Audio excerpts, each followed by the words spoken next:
So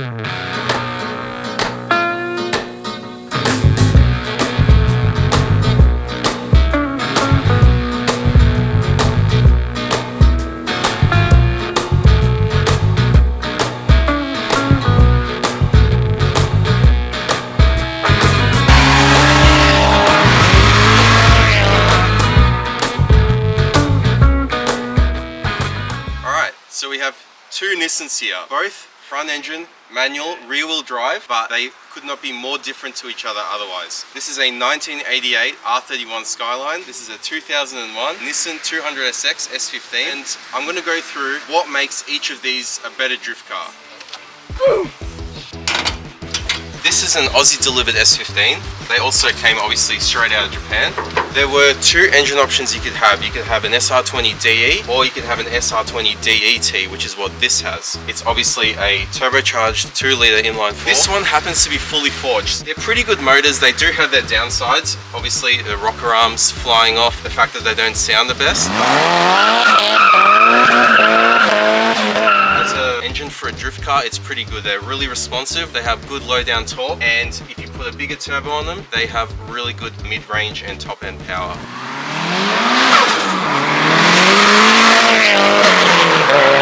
Factory, these make 147 kilowatts and like 250-ish newton meters. This makes 280 kilowatts at the wheels, or 300 depending on what dyno you're on, and I estimate around 500 to 600 newton meters of torque, which is plenty for drifting.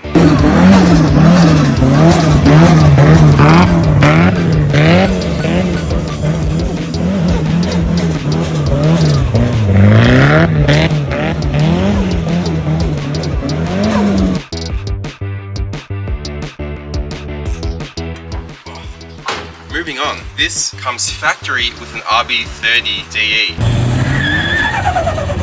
This one, a little bit different. As you can see, it has a JDM RB20 DET in it. Other than that, it's basically almost stock. It's just got a pod filter, front mount intercooler, upgraded radiator. That's about it. And of course, the obligatory door stopper on the blow-off valve. This has been dyno tuned to about 180 kilowatts. Not the torquiest engine, being an inline 6 and only 2 litres, but 180 kilowatts is plenty for this car as well. These are old sedans, so they're going to be a lot lighter than sort of the new school like 33s. It's basically a Tupperware container on wheels. Oh shit! Oh shit! Oh, actually, they're pretty similar in the front end. They both have McPherson struts. This obviously has 5 studs. This has 4 studs. There's not really much difference other than the wheels you can run. This has an S13 front end conversion, so it's running S13 BC coilovers. This is just obviously S15 front end, S14, same thing. 5 stud, and it's running Shockworks coilovers all around. Other than that, they're pretty similar in the front. In the rear, this is where these cars get really different. This has multi-link rear suspension. It's fully independent, and it's got an R200 diff, which is stock. This happens to have all poly-bush rear end, all aftermarket GK Tech arms. It's basically fully set up in the back, apart from the factory viscous diff, which actually works pretty well. I'm pretty surprised with how well it locks up. I probably will end up swapping it out for a 1.5 or a 2-way eventually, but it does the job for now. So, straight off the bat, this has back seats. It's a 4-door sedan. That's a coupe. The difference is the rear end. So, all R31s came with solid rears. This factory manual car has been swapped out with 411 diff gears, and it's got a full spooled rear end, which basically makes it welded. It's the same thing but a bit stronger. It also has BC racing coilovers in the back, and that's about it. You can't really do much to a solid rear car. You can't change the camber, you can't change the toe. It's, as the name suggests, it's solid. You're going to get even wear across the whole tire when you're sliding. It's pretty good. There's no deflection or anything like that.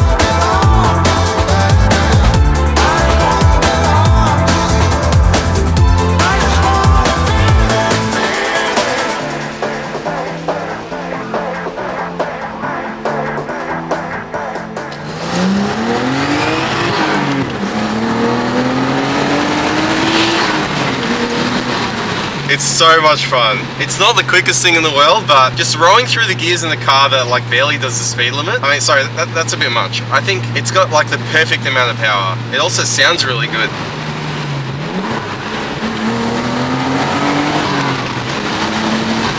Very nice, very nice.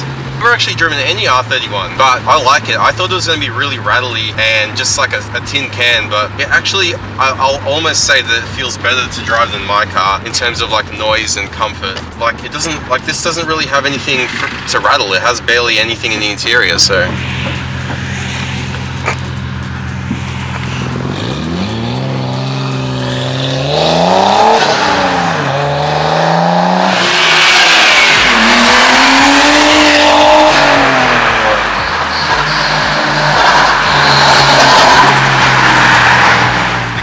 Feels really nice. It steers really well, which is surprising. The best car I can compare this to is probably an AE Falcon, because this is like the rich man's AE Falcon or the poor man's VL. So, you know, I reckon it drives better than an AE, and it's like 12 years older.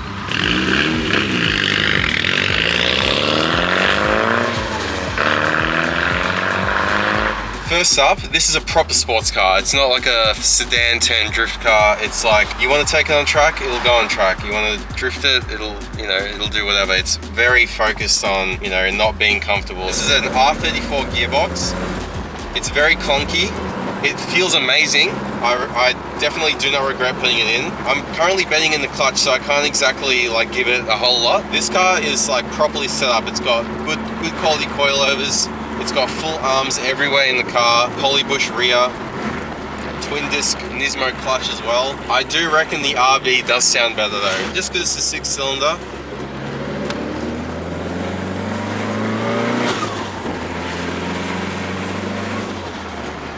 It's definitely a nice sounding engine though. It's like, I'm going to sound a bit biased here, but from the SRs that I have heard, it's probably up there. It definitely steers a lot better than the R31. It's full like IRS suspension as well, so it's just generally going to feel better to drive. But is it $50,000 better?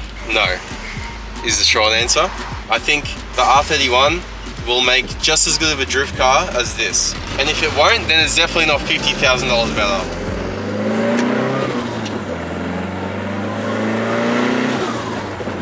I wish I could give it some.